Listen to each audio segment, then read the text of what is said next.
আপনি কি জানেন পৃথিবীতে এমন একটা জায়গা রয়েছে যেখানে একটা অদৃশ্য প্রাচীর রয়েছে, বলতে পারেন ইনভিজিবল ওয়াল, যা কোনো প্রাণী, পাখি বা মাছ অতিক্রম করতে পারে না। অবিশ্বাস্য মনে হচ্ছে তাই না? কিন্তু বিশ্বাস করুন, কিন্তু এটাই সত্য। হ্যাঁ, আজ আপনাদেরকে নিয়ে যাব অদৃশ্য দ্বীপে, যেখানে আছে এই অদৃশ্য সীমানা প্রাচীর, যেটাকে আমরা ইনভিজিবল লাইন বলি। প্রকৃতি নিজেই এই সীমানা তৈরি করেছে।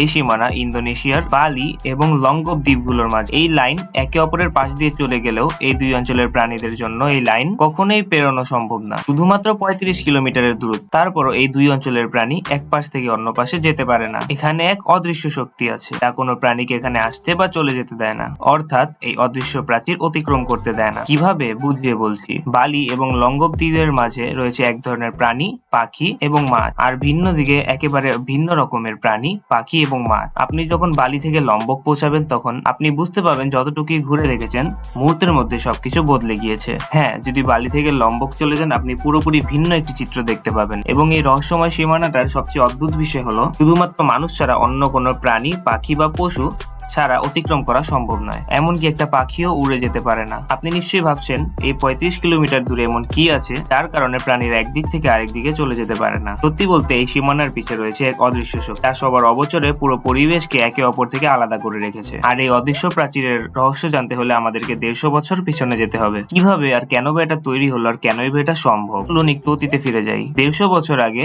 এক ব্রিটিশ গবেষক আলফ্রেড রাফার্স ওয়ালিস এই রহস্যময় লাইনটা আবিষ্কার করেছিলেন। তিনি জানতেন না তার এই আবিষ্কার একদিন পুরো পৃথিবীকে চমকে দেবে। আসলে ওয়ালিসের জীবনটাও ছিল অত্যন্ত নাটক। ইংল্যান্ডের ছোট একটা পরিবারে জন্ম নেওয়া আলফ্রেড ছোটবেলা থেকেই পড়াশোনায় অনেক আগ্রহী ছিলেন। পরিবারের অভাব অনটন তাকে পড়াশোনা ছেড়ে বাধ্য করে তার বাবার সাথে, যিনি ছিলেন একজন কার্টোগ্রাফার অর্থাৎ মানচিত্রবিদ, তার সাথে যাত্রা করতে বাধ্য করেছিল। কিন্তু এই সিদ্ধান্ত ছিল তার জীবনের সবচেয়ে গুরুত্বপূর্ণ, এবং আমাদের পৃথিবীর জন্য বটে। তিনি বিভিন্ন জায়গায় ভ্রমণ করা শুরু করেন, যেখানে তিনি প্রাকৃতিক পরিবেশের সঙ্গে পরিচিত হন এবং নানা ধরনের উদ্ভিদ, প্রাণী এবং পোকামাকড় সংগ্রহ করতে শুরু করেন।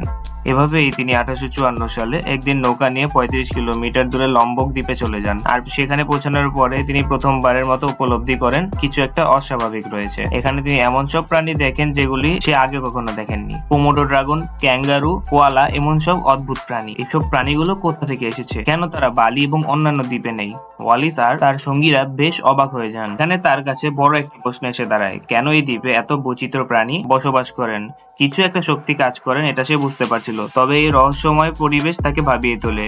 কিন্তু সমাধানটা আসতে আরো কিছুদিন সময় লাগে, এবং সেই সময়ের মধ্যে তাকে এমন এক অদ্ভুত রোগে আক্রান্ত হতে হয় যা তাকে এক জায়গায় বিশ্রাম নিতে বাধ্য করে। আর সেই বিশ্রামের সময় এই রহস্যময় লাইন সম্পর্কে তার মস্তিষ্কে প্রথম একটা অসাধারণ ধারণা আসে। আর এই ভাবনাই ছিল তাকে পৃথিবী জুড়ে অদৃশ্যনীয় করার পথে প্রথম পদক্ষেপ। ওয়ালিস যখন তার বিশ্রামে ছিলেন, তখন তার মনে অদ্ভুত চিন্তা আসলো। তিনি বুঝতে পারলেন এখানে যা ঘটছে তা কোনো সাধারণ বিষয় না। বালি এবং লম্বক দ্বীপের প্রাণী, পাখি এবং মাছের মধ্যে যে বৈচিত্র্য রয়েছে তা কোনো সাধারণ বিষয় না। কিছু একটা বড় অদৃশ্য শক্তি তাদেরকে পৃথক করে রেখেছে। তবে কি সেই শক্তি? ওয়ালিসের মনে তোলপাড় শুরু হলো। তিনটা প্রশ্ন তার মনে ঘুরপাক খাচ্ছিল। প্রথমত, কেন এই দুইটা দ্বীপের প্রাণী একে অপরের সাথে মেলামেশা করে না? দ্বিতীয়ত, কেন পাখিরাও এই অদৃশ্য সীমা পার করতে পারে না? এবং তৃতীয়ত, দুই পাশের মাছেরা কেন এত আলাদা? একটা সময় ওয়ালিস মনে করলেন কিছু একটা রহস্যময় ব্যাপার ঘটছে, এবং তিনি তার পর্যবেক্ষণ দিয়ে একটি তত্ত্ব তৈরি করলেন। তিনি বললেন, বালি এবং লম্বক দ্বীপ এক সময় একে অপরের সাথে যুক্ত ছিল।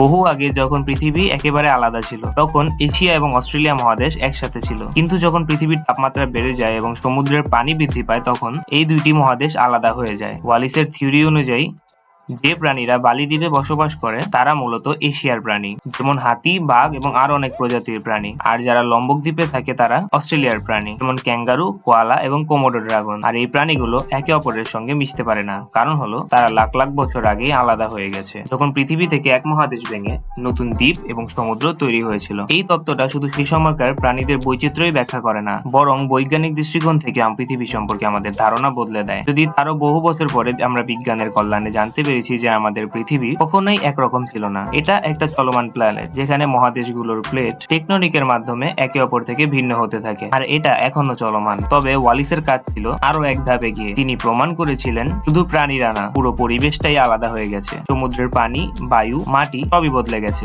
আর এই বদলটা কোনো মানুষের চোখে ধরা পড়ে না। তবে প্রকৃতি, পরিবেশ এবং প্রাণী নিয়ে যারা গবেষণা করেন, তারা যেন এই অদ্ভুত দৃশ্য প্রাচীরটা হাত দিয়ে স্পর্শ করেন। আর ওয়ালিসের এই অনুধাবনটা ছিল এক যুগান্তরকারী আবিষ্কার। তার এই থিওরিটা এতটাই গভীর ছিল যে এই রহস্যময় পৃথিবীকে বুঝতে আমাদের সবকিছু নতুন করে ভাবতে বাধ্য করে। আসলেই তো, ভেবে দেখুন মাত্র 35 কিলোমিটার ব্যবধানে কি এমন আছে যা দুই পাশের পশু পাখি, মাছ এবং সকল ধরনের প্রাণীদেরকে আলাদা করে রেখেছে।